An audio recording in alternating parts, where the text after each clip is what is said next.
என் தங்கப் பிள்ளையே, திருமணமான பிறகு உன் குடும்பம் உன்னை மறந்துவிட்டது என்று நீ கவலைப்பட்டுக் கொண்டு இருப்பதை எனக்குத் தெரியும். பிறந்த வீட்டில் இருந்தபோது உன் முக்கியத்துவம் அதிகம்.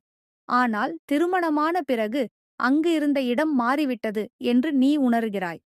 இது ஒன்றும் புதிதல்ல என் தங்கமே. அது வாழ்க்கையின் இயல்பு. பெற்றவர்கள் மற்றும் சகோதரர்கள் உன்னை மறந்துவிட்டார்கள் என்று நினைக்காதே. அவர்களும் அவர்களுடைய வாழ்க்கையில் முன்னேறி சென்று விடுகிறார்கள். ஆனால் இதன் அர்த்தம் அவர்கள் உன்னை விரும்பவில்லை என்றல்ல. நீ வேறு வீட்டிற்கு சென்று விட்டாய் என்பதனால் அந்த இடைவெளி இயல்பாக உருவாகிறது. உன் மனதை அமைதிப்படுத்த நீயே தொடர்பு கொள். அவர்களை அவ்வப்போது அழைத்து பேசு, சந்திக்கச் செல். உன் மனதை திறந்து பேசு.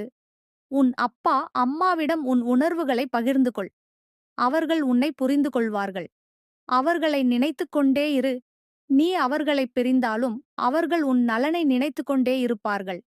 உன் புதிய குடும்பத்திலும் உறவுகளை உருவாக்கு. உன் கணவர், குழந்தைகள் மற்றும் மணவீட்டினருடன் மகிழ்ச்சியாக இருப்பது உன் பெற்றோர்களுக்கும் சந்தோஷத்தைத் தரும். உன்னை நீ யாரும் மறந்துவிடவில்லை. நீ எங்கே இருந்தாலும் உன் பெற்றோர்கள் உன்னை எப்போதும் நேசித்துக் கொண்டே இருப்பார்கள். நான் உன்னுடன் இருக்கிறேன் என் தங்கமே, கவலைப்படாதே.